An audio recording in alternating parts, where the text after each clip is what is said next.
your brain's naturally always in survival mode, and it'll see things that it's comfortable with and pull you towards it. So sometimes when you, and that's what I would call a comfort zone. So when you feel comfortable in a situation, as nice as it feels, I would evaluate it. Because, you know, anytime I feel comfortable, like for instance, you know, in Tenerife, I was very, very comfortable. Like, that's dangerous for me. That's very dangerous, actually, because I lack motivation, I lack focus, I lack discipline. Discipline's a huge thing for me. And it's weird, but with the way my brain's sort of set up, it's like, I need a structure, but I hate routine. Sorry, I need a routine, but I need variety. And when you're very, very comfortable, it's easy to kind of get off track. It's very, very easy. So I knew it was time for a change. I knew it was time to, you know, reset, be in a different environment, you know, with different people that think differently, you know, and that can all, like for instance, I've been here 2 weeks and I've done more of this 2 weeks for my career, for my health, for everything, for anything than I had done in the past 4, 5, maybe 6 months in Tenerife. And it's all to do with your environment. It's all to do with even how you see things. You know, I found myself complaining quite a lot, which is something I never really do. But you know, I was complaining. I was being a little bit negative. You know, energy wasn't the same, and I felt like something had to change. And you know, sometimes all it is something simple. Just put yourself in a different environment, and that's it. It can be as easy as that, or it can be something else. You know, you like a challenge, Jojo. You know what? That is true. I think if I don't feel challenged, and I think that's why I'm always pushing for the next thing. You know. But I've learnt to have a little bit more gratitude, because I used to do one thing and then it would be like, okay, we did that yesterday, but now what's the next thing? What's the next thing? What's the next thing? I think now, you know, I've allowed myself to take a day, take a week, you know, just enjoy what's happened, enjoy what you've achieved, enjoy, you know, all these comments, you know, people supporting you. Just embrace it, just enjoy it. Because what's the point in doing all of this stuff if you're just chasing and chasing and chasing and chasing, you know? It's good to chase, it's good to have both, it's good to have a bit of a balance. But I think it's more important, which I'm still working on. You know, I'm trying to be more grateful in the things that I've got rather than the things that I've not got. You know, I'm trying to focus on the things that the people that are around me rather than trying to get people, you know. I think you know what I'm saying. Your talk in the park was inspiring. Listened to it a few times as I identified with it on so many levels. Thank you, Jenny, I appreciate it. And do you know what? It's not even for singing. And in fact, somebody actually left a valid comment the other day, actually. So someone said, well, what if you don't have the money? You know, this is so true, and this was me. So I'm going to tell you a little tip, right? So I was speaking about the other day, just to give you a quick brief, if you missed the video. Very briefly, like I was talking about touching your dream. What does that mean? Well, for instance, for me, like I would go and stay in hotels that I would see myself staying in the future. So I would save up, like, for instance, you know, for 3, 4, 5, 6 weeks, put 50, 60, 70 euros away each week, build a little pot, and I would have one day, just one day, where I would go stay in the nicest hotel in Tenerife, or a hotel that, you know, that suited my style. Not because of the hotel, but because of the people that were around it. You know, change your environment. Always try and be in environments that you want to be in the future, that kind of thing. Even when I was in Dubai, I rented a Ferrari for the day, because changed my environment. Because if I didn't rent a Ferrari, I would never know what a Ferrari smelled like. I would never know what a Ferrari felt like. An important thing is, when you've got dreams, when you've got goals, when you've got, especially big goals, it's important to, it's important to believe it, but that's not enough. Like, you need to feel it. You need to know what it feels like to drive. You need to know what, you know, if you want to play on the St Andrews golf course one day as a professional, as a golfer, you need to go there and practice, because you need to know what it feels like. You need to know how the grass runs. You need to know what it smells like. You need to know what audience are watching. You need to know everything. Like, for instance, when I was at Bublé, when I watched Bublé, I wasn't watching Michael Bublé the whole show. And I'll tell you what I was watching. I was watching a reaction from the people that were watching Bublé. I had it in my head that it was me on that stage, and I already know what it feels like to perform into 5,000 people, which sounds ridiculous, but it's true. All I had to do was not watch Bublé, I just had to watch the audience, and I still got the same energy and the same feeling that Bublé had, but he was performing. You know, and it's tiny things like that cost me nothing, that was for free. So what somebody actually mentioned, which was a very good point the other day, was, well, what if we don't have the budget to, you know, rent a Ferrari for the day, or stay in a hotel for a day, or, which is so true. So what I would do 3 things. So for instance, I'll give you an example. When I was in Tenerife, I would sneak in hotel. In fact, for instance, let's do it. Let's give you an example here. I can't afford to stay a week in the Bellagio. I can't afford to, you know, have access to the pool. So what do? You sneak in. As cheeky as that is, you're not harming anyone. They're not, you know, I'm still a customer. I'm still buying, you know, $16 Diet Cokes, but I'm touching it. You know, I'm being in that environment. You always find a way. If you want something bad enough, you will find a way to get it. Always. So, for instance, I'll go in the Bellagio. I'll go in the Wynn. I'll go in these hotels that I see myself in the future, the MGM. And you'll start to feel a different energy. You'll start to then realise, well, this woman walks differently. This guy walks differently. Is this how people walk in the Bellagio? He walks differently to me. Why is he walking that way? Why is he speaking to the server that way? How much does he, you know, there's so many things that you can pick up and learn just by watching, and it's free. It's absolutely free. You identify, well, these people in the Bellagio, what do they do differently to me? You know? Oh, he's got a firm handshake, right? I need to work on my handshake. That's what I used to do. I spent 4 weeks when I was a car salesman learning how to shake somebody's hand. Eye contact. You know, when you're having a conversation with people, it's tonality. If I'm speaking very loud, you know, it's quite intimidating at times, so you kind of just drag it in and people come closer. You know, it's identifying these little skills. And these are all free, by the way. And if you want say for instance, you want a certain home or a certain house, go take a walk in that like neighbourhood. Go just walk for like an hour and just visualise what it would feel like to live there. What it would be like to live here. Who are your neighbours? Would you have pets? What's your pet's name? What colour's your dog? You know? All these things that people, you know, people say they want things, but when you ask them what they really want, a lot of the time they'll just be like, well, I want to be rich, or I want to be, you know, well, how rich? How much money exactly do you want? Like, write down a number and focus on that number. Or it doesn't even have to be material things. If you want to be the best mum in the world, which is impossible, by the way, because I've got that. I'm sorry, I'm biased. I've got the best mum in the world. Best dad in the world, sorry. But if you wanted to be the best mum in the world, listen, that's free. And by the way, like one day, like I know this sounds shit, and I've never said this out loud, I will be the best dad in the world, one day. Like that's one of my things that I know. Like I love inspiring people. I love being like a role model. Am I the best role model in the world? Probably not. But I'm giving it my best shot. Like that's one of my goals, is to be like one of the best dads, you know. Do everything for, you know, if I could be half as a dad as what my dad is to me, or my mum is to me as a mum, you know, I'd be a great parent. And I would love that. So that, again, that's free, but I'm watching. What do the good parents do? How do they speak to their kids? How do, you know, this is the kind of thing that I'm speaking about. You're talking on the identity of a person that you want to be and live in this way. Yes, Suzanne. So that's it. By the way, that's the word identity.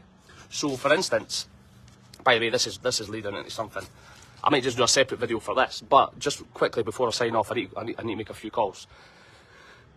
Identity is the key word. Oh, wait there. You didn't get anything from life by saying everything you want is impossible. Your drive is getting you where you want to be. Have you visualised your baby's mum? It's so strange. Yeah, I have.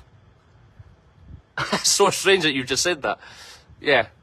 Don't know. There'll be somebody out there. There'll be somebody watching one day and be thinking, oh, I'll take him up.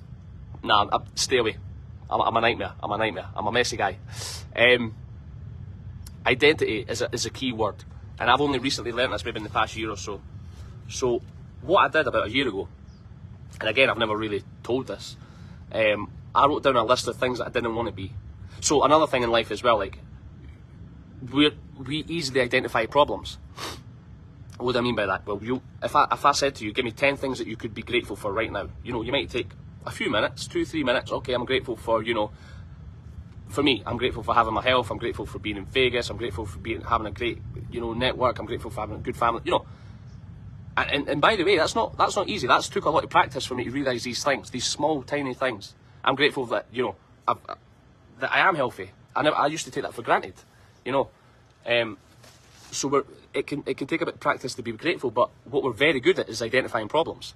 Again, back to survival mode, thousands of years ago, you would identify a situation and see the problems first to survive.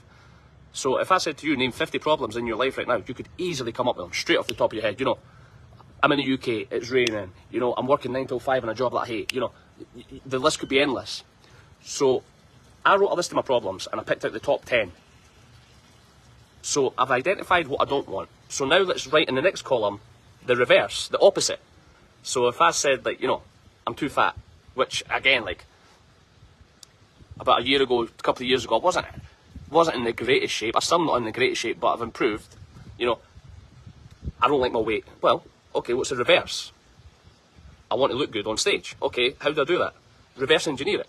Okay, well, you need to hit the gym. You need to hit your calories. You need to do that, you know, and you sort of work backwards. And what this does is you build an identity. Now, you can change your identity at any point. For instance, as well, I had somebody that, I don't know how I helped them, but somehow I did. They were a smoker. And I told them to change one thing, because they tried to quit for years. And this was about a year ago. And they've still stopped smoking.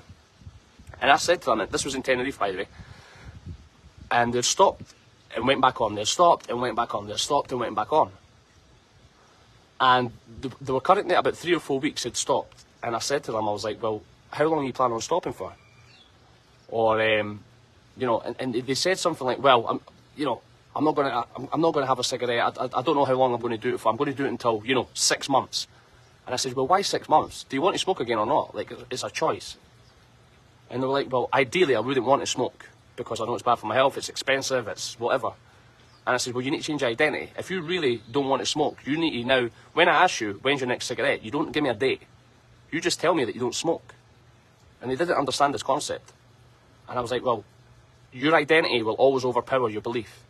So, for instance, if you said to me, or you said to somebody that's, you know, that's never had a drink before, their instant response is, well, no, I don't drink. Not a case of whether it be, no, I'm not drinking until. You know, you need to change your identity. Like, for me, like, I used to say this. So, for example, for me, I used to say I'm not a singer, I'm an entertainer. And I didn't know that was doing me harm. That was doing me harm. Because I kept telling myself I wasn't a singer, I wasn't a singer, I wasn't a singer. Then one day I asked, why am I not improving? Because I'm telling myself, I'm telling other people that I'm not a singer. What happens if I change my identity? What happens if I say that I'm a singer, I say that I'm a showman, I say that I'm going to have my own show in Vegas, I say that I'm going to be performing here? Okay, it's not going to happen overnight, but you start to believe it, you start to feel it. Then you start doing the things that a singer would do. Right, let's get some vocal coaching. Right, okay. What would a showman do? Right, he would get his own band. Right, okay. Your own business. What would you do as your own business? Right, well, you need an accountant. You need your own band. Right, let's start doing these things. And your identity will slowly change until you become that person. James Ford, I think you need to fix my heat, pal. It's, reverse psychology. Listen, we went a wee bit deep into this, but, you are wanted to be a parent, you have to realise what value and what you would pass on to your children. Bill, honestly, I think that would be the greatest gift in the world. I don't even care if it would be a girl or a boy. I would, I think, it doesn't matter, I was going to say something. Your words are so true, Samantha Joe. Because when you invited Alfie to come up and sing on stage, you touched his dream that night and you gave him that experience. So Samantha, I'll be honest with you, I reached out to you, I think it was about 2 months before the shows. Now, for anyone that was at the show, you'll remember that little Alfie, he got up and sang absolutely smashed My Way. Now again, I don't like to name drop, but when I was in Vegas, I remember how it felt when Michael Bublé gave me that mic for what, 6 seconds? 4 seconds? 5, whatever. Although it was only at maybe 5 or 6 seconds, do you know what feeling I had? I felt like I was noticed. I felt like he included me, which is a feeling that's rare, you know, in my life, because I'm always the one trying to give, you know, making people feel included as an entertainer. But he saw me, and that made me feel different. That made me actually believe that I was maybe worth noticing. So my plan was at Assembly Rooms was to get little Alfie on stage, because I wanted him to feel the same way. Because I met little Alfie at Britain's Got Talent in Manchester. What is your zodiac sign? I'm a Libra, Susanna, I'm a Libra. 15th of October, if anybody's planning on buying me a birthday present, I appreciate it. Manifest it, you know? I remember the feeling that Bublé gave me, so I reached out to Alfie's mum, and I says, look, how would you feel about coming to the show in Edinburgh? And they were like, well, you know, there's a hotel, there's a travel, but we made it work. And I says, I promise you, like, I want to do something special for Alfie. And she was like, what? And I said, I want to get Alfie to sing My Way, because that was his audition song in Britain's Got Talent. And I said, I said, if that was my kid, I'd be so proud. Not just because he said, but the way he was so polite, never complained, even when he never got through Britain's Got Talent, his attitude. He came out of that room and he says, Frankie, I'll see you next year. And I looked at this 9-year-old kid at the time, he's 10 now, I looked at this 9-year-old kid and I says, you've got so much more confidence and bravery than I'll ever have, even now. I says, I absolutely love this kid. Like, he is going to be someone, 1,000,000%. So I says, I would love to give him a chance, although I'm not the biggest person, you know, superstar in the world yet. I want to make him feel included. So I wanted him to be part of the Assembly Room show, and I wanted him to be part of the showreel. Because I just had a vision in my head. So when I was rehearsing with the band, I told the band they needed to add my way in. And they'll back me up. Dennis, if you're watching or whatever, back me up with this one. Because I went through the scenario in my head maybe 90 times in rehearsals. This is exactly what I'm going to say. I'm going to pretend I forgot the song, and Alfie's going to stand up and he says he's going to sing it. Then they would ask me, how do you know that's going to happen? I say, I just see it, I feel it, I feel it, I feel it. I played that scenario in my head over and over and over and over and over. And if it didn't happen, it didn't happen, but this is the way that I planned it. So I started my way, and I just said on stage, I forgot the words, I need somebody to sing, you know, help me sing this song. And in my head, I thought me and Alfie were going to do it together. By the way, Alfie done this song by himself.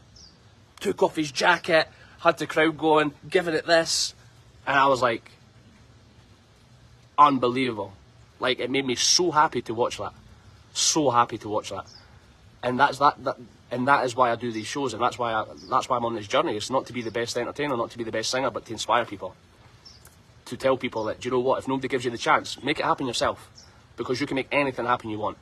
Like, for instance, agents and stuff. Like, the amount of times I've tried to get an agent, like, years ago, wouldn't touch me. Because I never had this, or I never had that, or I wasn't, you know, the songs weren't suited to the audience. You know, forget that, do it yourself. If nobody wants to give you a chance, and then eventually somebody will say, actually, we should have took a chance on this person. But then it's too late, because you've already built a name for yourself, and you're already doing your own thing. You've already got your own following, which actually is better. It's harder. At the start, don't get me wrong, it's harder. I went through 2-3 years of just absolute, like, you know, not torture, but just like, you know, I would sing the wrong notes, and I still do it, by the way, but like, you know, I would go home and I'd beat myself up, and, you know, I'd get these comments by saying, oh, who do you think you are, you know, you've just started singing, you know, all that passes. And in fact, it doesn't pass, it actually gets worse. But your resistance and resilience is like, do you know what, I'm on my own path. Like, you have no idea what my life is. You know, you just see the front cover. You have no idea what the content is in my life. You have no idea, you know, how hard I work behind the scenes. I'm not, yes, I'm lucky, but, you know, somebody said to me the other day, they're like, you're so lucky, you're always in, like, you've just got to be in the right place at the right time. But if you're all over the place, if you're in, you know, take this as an example, if you're in Tenerife, if you're in Scotland, if you're in Edinburgh, if you're in Vegas, all the time, you're eventually going to be in the right place at the right time. Somebody's going to see you. And what's better, another thing as well, is like I love what I do. So regardless where it's in Tenerife, or regardless where it's in a care home in Edinburgh, regardless where it's in front of 5,000 people in Las Vegas, I will still deliver the same show because I love what I do. Makes zero difference where it is. I'll always put in the same energy. Dennis, good to see you, pal. How are you, mate? Massive shout out to Dennis as well, releasing his other single. I'm still going to try and do that video for you, where you're back to basics. I've been practicing it. I'm not going to lie, like, I think we should do that at some point. Like, together as a laugh, like, that'd be, not as a laugh, but like, that'd be so cool. But yeah, I'm going to tune off, guys, because Jackie Gibson, you need to give yourself more self-praise. Thank you. Frankie, the harder the work, the luckier you get. I love that. I love that. Yes, that's so true. The harder you work, the luckier you get. Which is an easy saying. In fact, and again, it's not about working hard, by the way. Like, that's another misconception. It's not about working hard, because if the hardest workers in the world were the most successful, like you've got nurses, you've got people that actually have meaningful jobs that work relentless hours, 16, 17-hour shifts, you know, they're doing it for a reason. You know, they're looking to give back. Like, for instance, my mum, she works insane hours, and I'm so proud of her. And it's mad. It's something that I could never do. It's something that I could. And I look at her at times. I look up to her, and I'm thinking, how are you doing this? You know, but she just absolutely loves looking after people. And I feel guilty sometimes for, you know, when I'm doing the things that I'm doing. I'm thinking, like, I don't work hard at all. Not in that sense. Like, it's there's people in life with, you know, really meaningful jobs, and don't get me wrong, I love what I do, and I know it's meaningful in some ways, but it's like, it's entertaining, it's singing, it's, you know, let's be honest, it's like, it's easy. you know, deciding where you want to work, deciding where you want to go. And I'm very, very blessed, very, very lucky to have the following that I have, because without this following, without you guys, it's pointless. Like, I wouldn't be where I am without you guys. I'll never ever forget that.